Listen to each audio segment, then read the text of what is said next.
Adrien Bozzi, bonsoir. Bonsoir. Alors, on vous a déjà vu plusieurs fois sur l'agence Infolibre en tant que conférencier. Vous êtes aussi avocat. Et aujourd'hui, nous vous sollicitons pour réagir à la récente polémique qui a impliqué Éric Zemmour pour son dernier livre, Le Suicide français, dans lequel il cite notamment l'historien Alain Michel dans son livre Vichy et la Shoah, enquête sur le paradoxe français. Donc, c'était un livre qui était préfacé par Richard Prasquier à l'époque, président du CRIF où eh bien, il nous donne quelques chiffres. Il nous dit en 1940, il y avait environ 330 000 juifs en France, dont 195 000 juifs français et 135 000 juifs étrangers ou apatrides. Donc dans son livre, Alain Michel nous dit que 75% de ces 330 000 juifs ont échappé à la mort, dont, pour le détail des chiffres, 95% des juifs français et 50% des juifs étrangers. Alors selon vous, comment expliquer la disparité de ces chiffres et quelle est donc l'implication du régime de Vichy dans la protection des juifs? Alors, ce qui a été essentiellement reproché à Eric Zemmour dans les médias, si j'ai tout suivi, c'est d'avoir prétendu que Pétain avait sauvé des juifs. Alors, à titre personnel, je ne suis pas historien. Donc, officiellement, mon avis personnel ne fait pas autorité. Donc, je vais, entre guillemets, me réfugier derrière d'autres historiens. Parce qu'on cite à tue-tête Robert Paxton, mais Robert Paxton n'est pas le seul historien à avoir étudié sur cette époque-là. Donc on va donner un petit peu la parole à d'autres historiens. Alors le premier historien à qui je vais donner la parole, c'est Léon Poliakov. Ce qui est intéressant avec Léon Poliakov, c'est que c'est le premier historien, c'est un historien très académique, hein, c'est le premier historien qui a traité de la question justement du génocide juif. Et donc dans son livre Le Bréviaire de la haine, il développe comment le processus de génocide juif a été mis en place par les nazis, et il raconte donc, il développe la question de l'extermination des juifs en Europe. Quelle est sa conclusion sur la France? Poliakov nous dit ceci: du sort relativement plus clément des juifs de France, Vichy fut en fait le facteur prépondérant. En ce qui concerne la solution finale, la position de Vichy était essentiellement déterminée par les vues de Pierre Laval, dont la politique paraît avoir été guidée par le schéma suivant: se débarrasser des juifs étrangers, mais protéger autant que possible les juifs français des deux zones. Sachant que dans un autre livre d'entretien en 1989, Léon Poliakov va presque prendre la défense de Pierre Laval en disant qu'il ne méritait pas sa réputation. Donc, Poliakov nous dit que le régime de Vichy est à l'origine de la protection des juifs français et donc du taux de survie des juifs français. Un autre historien est allé dans ce sens, lui aussi un historien on ne peut plus académique et incontesté, c'est l'historien Raoul Hilberg, dans son livre La destruction des juifs d'Europe. Que nous dit Raoul Hilberg? Dans ses réactions aux pressions allemandes, le gouvernement de Vichy tenta de maintenir le processus de destruction à l'intérieur de certaines limites. Quand la pression allemande s'intensifia en 1942, le gouvernement de Vichy se retrancha derrière une seconde ligne de défense. Les juifs étrangers et les immigrants furent abandonnés à leur sort, et l'on s'efforça de protéger les juifs nationaux. Dans une certaine mesure, cette stratégie réussit. En renonçant à épargner une fraction, on sauva une grande partie de la totalité. Donc, Raoul Hilberg, je vais citer enfin un troisième historien, qui est Robert Aron, qui a écrit ce bouquin, L'histoire de Vichy. Je crois qu'il est paru en 1954, si je ne dis pas de bêtises. Je le recommande vraiment parce que, même s'il n'a été écrit que 10 ans après la chute du régime de Vichy, il y a un recul historique assez important. Il y a des conclusions très pertinentes et il y a des conclusions, petite parenthèse, qui sont quand même assez différentes de celles de la doxa actuelle.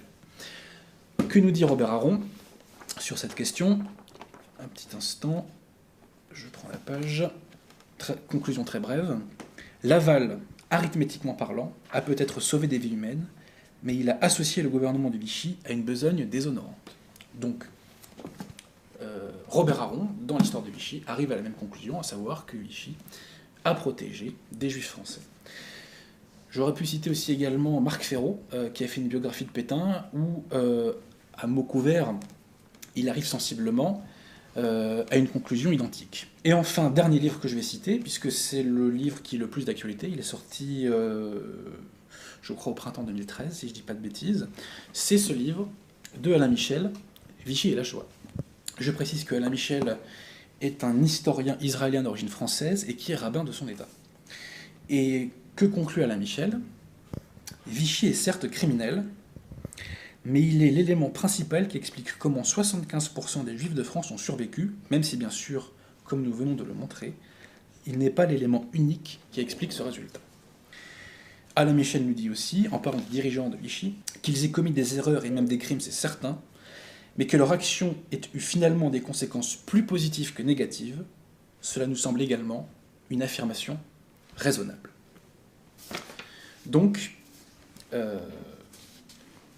ces 4 historiens que j'ai cités, Léon Poliakov, Raoul Hilberg, Robert Aron et Alain Michel, ont des conclusions qui vont à l'encontre de ce que me disent actuellement les perroquets de presse, type Léa Salamé, Léon Geoffrin, etc., à savoir que la politique de certains dirigeants de Vichy, parce que Vichy c'était une réalité très complexe, avec des réseaux très divers, mais la politique de certains dirigeants de Vichy a permis de sauver des vies juives. Alors, arrivé à ce stade, on peut se dire, mais est-ce qu'il n'y a pas une contradiction? Puisque Vichy, c'est le régime qui a fait ce fameux statut des Juifs. Donc n'y a-t-il pas une contradiction dans le fait que Vichy, d'un côté, a fait des lois anti-juives, et dans le fait que, d'un autre côté, elle ait protégé les Juifs présents sur son territoire? Alors d'abord, explication sur le statut des Juifs. Selon la doxa paxtonienne, le statut des Juifs a été fait en l'absence de toute influence allemande. C'est pas tout à fait exact, c'est même faux. Dans quelles circonstances ce statut des Juifs a-t-il été adopté? Donc, je me répète, Paxton nous dit Vichy l'a fait de façon purement autonome, en l'absence de toute pression allemande. Que s'est-il passé, en fait? Le 7 septembre 1940, les Allemands font savoir au gouvernement de Vichy, au gouvernement français, qu'ils comptent faire une ordonnance sur la question, enfin sur les Juifs en zone occupée. Le 10 septembre, réunion d'urgence, entre guillemets, au Conseil des ministres à Vichy pour traiter de la question juive. Le 25 septembre, le ministre des Affaires étrangères de Vichy, qui est Paul Baudouin, écrit une lettre de protestation aux Allemands. Et il proteste contre les projets d'ordonnance allemands sur les populations juives de zones occupées. Et donc, le 27 septembre, les Allemands n'en ont cure, et ils font leur première ordonnance, qu'on appelle entre guillemets d'arianisation, c'est-à-dire une ordonnance pour confisquer les biens des Juifs en zone occupée. Donc là, les Allemands mettent en place ce régime, et par contre-coup, Vichy va vouloir, entre guillemets, court-circuiter l'activité allemande, et va vouloir mettre en place son propre statut des Juifs afin d'éviter que les Allemands ne traitent de cette question en zone nord et aussi d'ailleurs en zone sud. Et donc le 3 octobre, donc juste après ces événements, le 3 octobre, est publiée la première loi, le premier fameux statut des Juifs, qui consiste en gros à interdire aux Juifs certaines professions. Par exemple, dans la fonction publique, dans le cinéma, dans la presse, et peut-être que j'oublie encore un ou deux domaines économiques. Sachant qu'il y a des dérogations dans cette première loi pour les Juifs anciens combattants et pour les Juifs qui ont rendu des services à la France. Ce que je précise, c'est que si l'on s'en réfère à M. Henri Dumoulin de Labarthet, Pétain, je précise que Henri Dumoulin de Labarthet était le directeur du cabinet civil de Pétain jusqu'en 1942. Après, en 1942, les Allemands lui ont dit de dégager. Donc, Henri Dumoulin de Labarthet, dans son livre de souvenirs, écrit en 1946, nous dit que Pétain a signé ce statut des Juifs à contre-cœur. Hein, donc ça ne lui a pas fait plaisir de le faire. Donc, dans un premier temps, en 1940, le statut des Juifs consiste à interdire d'accès certaines professions aux Juifs. Une autre loi est prise qui concerne les Juifs étrangers, qui était fait pour les interner. C'est une loi qui permet, en zone sud, d'interner les Juifs étrangers en fait, dans des camps de rétention. C'est l'équivalent des camps de rétention d'aujourd'hui, en quelque sorte. Un peu plus tard, en 1941, est adopté un nouveau statut des Juifs plus durci, sous l'influence des Allemands. Et cette fois-ci, on va limiter l'accès des Juifs de France à des professions libérales. On va imposer des numerus clausus. Mais, si l'on en croit un ministre qui s'appelle... quel est son nom? Je crois que son livre s'appelle 7 ans de souvenirs. Je crois que c'est Carcopino, quelque chose comme ça. C'est un ministre de l'éducation, ministre de l'instruction publique de Vichy. À l'époque, les hauts fonctionnaires ont mis des pourcentages de numerus clausus tellement élevés par rapport à ce qu'était la population juive en France, qu'en pratique, ça n'a pas empêché les concernés de travailler. Donc voilà, donc il y avait ce fameux statut des Juifs, que bien sûr on aurait aimé ne jamais voir en France. Cette loi, bien sûr, est à condamner, qui a donc été mis en place progressivement, mais n'en déplaise à Paxton et à tous ceux qui le relaient, qui relaient sa doxa, sa vulgate. Ce statut des Juifs a été mis en place sous la pression allemande. Alors, quelle a été concrètement l'action de certains dirigeants du Vichy? Attention, pas de tous. Parce qu'il y avait dans le régime de Vichy des personnalités authentiquement antisémites, bien entendu, et authentiquement collabos. Mais quelle a été l'action de certains dirigeants de Vichy pour protéger non seulement les Juifs français, mais aussi en partie les Juifs étrangers? J'ai oublié de préciser quelque chose. Pardonnez-moi, je reviens un petit peu en arrière. Je vous ai évoqué le fait que les Juifs étrangers pouvaient être internés dans des camps. Ce qu'il faut savoir, c'est que Vichy, à l'époque, a demandé à ce que les Juifs étrangers internés dans ces camps soient, entre guillemets, envoyés, si l'on peut parler ainsi, aux États-Unis ou dans d'autres pays d'Amérique. Tous les gouvernements de l'époque ont refusé.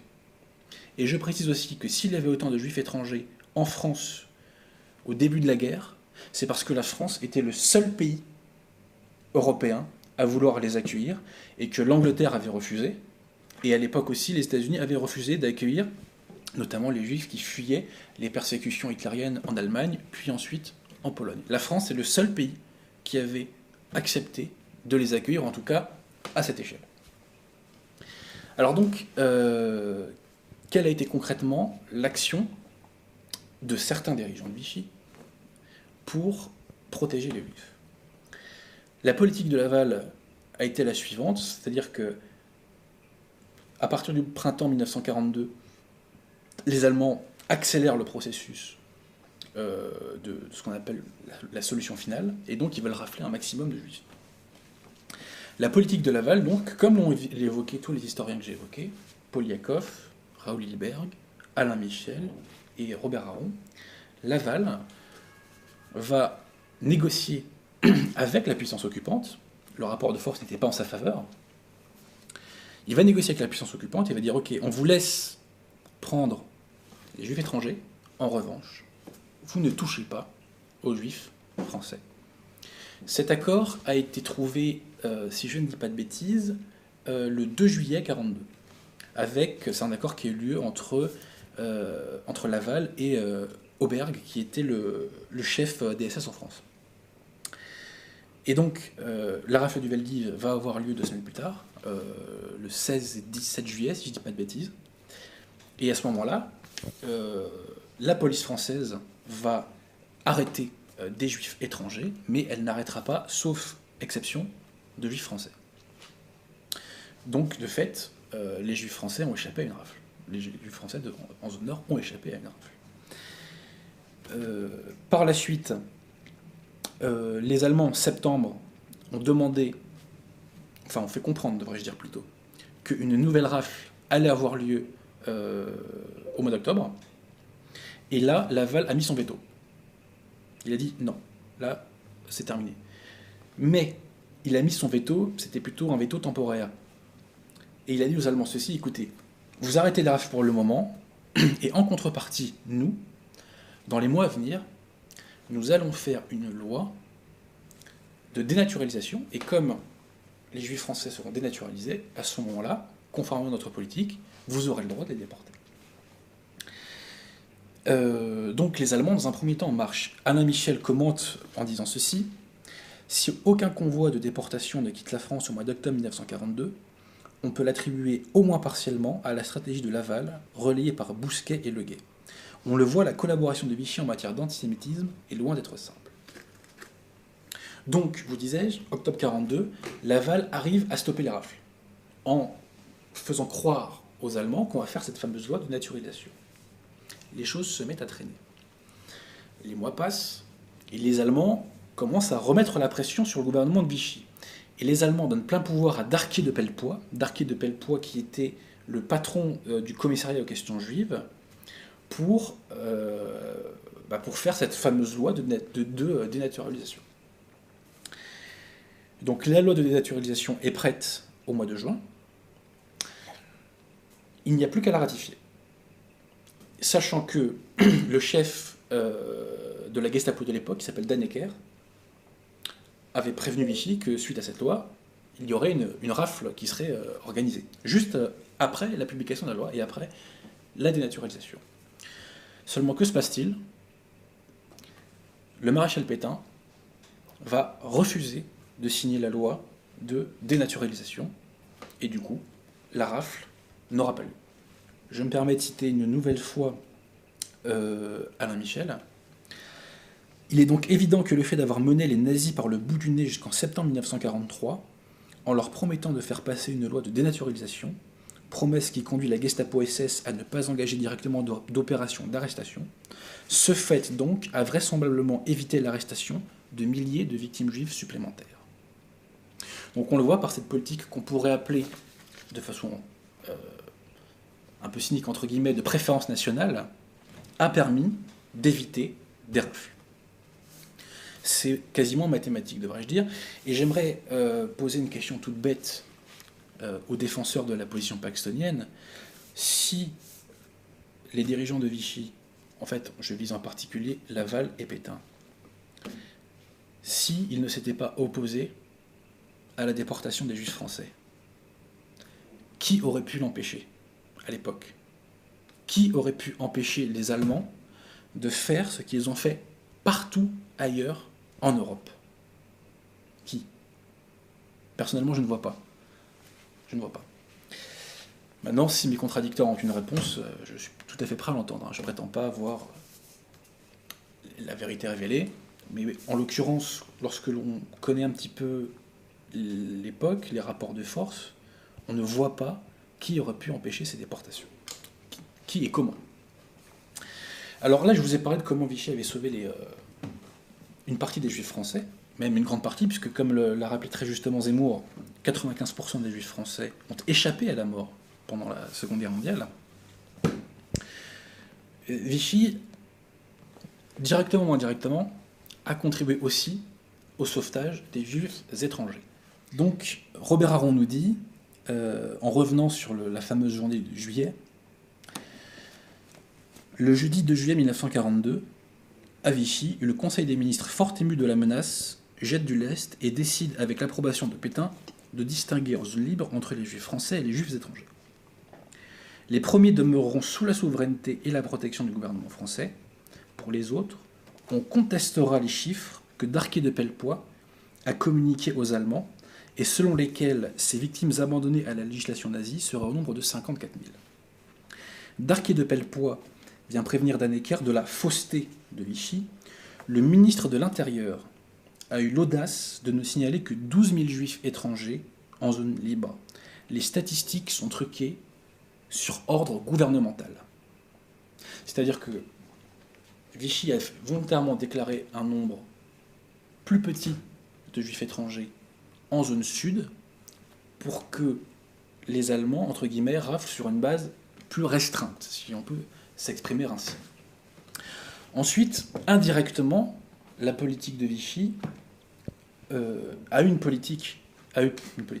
des conséquences en matière de survie des Juifs. Pourquoi ? Tout simplement parce que la zone libre a permis l'éclosion de la résistance. Un résistant français très important, le général Loustonot-Laco, dans ses mémoires, qui s'appelle, je crois, Mémoires d'un Français rebelle, nous explique que De Gaulle est très ingrat de ne pas reconnaître que c'est l'existence de la zone libre qui a donné les conditions matérielles et logistiques de créer la résistance, de créer les différents réseaux de résistance. Parce que la résistance, c'est une réalité très complexe. Ce sont des réseaux très divers, avec des origines et des buts très différents. Ensuite, ce qu'il faut savoir, c'est que Vichy, c'est très peu su, a financé, parfois directement, des réseaux de résistance. Je vais prendre un exemple très précis et qui est hélas peu connu, bizarrement. Vichy avait créé ce qu'on appelle la Légion française des combattants. La Légion française des combattants, je précise, ça n'a rien à voir avec la milice, et ça n'a rien à voir avec la Légion des volontaires français. Le maréchal Pétain envoie le général Heurtaud mettre en place cette fameuse Légion française des combattants en zone occupée. Mais les Allemands mettent leur veto. Ils ne veulent pas de Légion française des combattants parce qu'ils ont peur que ça devienne en quelque sorte une milice de résistance. Donc cela donne, entre guillemets, déjà un brevet de résistance à la Légion française des combattants. Reste que Heurtaud est sur place. Et donc Heurtaud va en profiter, Alfred Heurtaud, le général Alfred Heurtaud, va en profiter pour constituer un réseau de résistance, dont le nom m'échappe.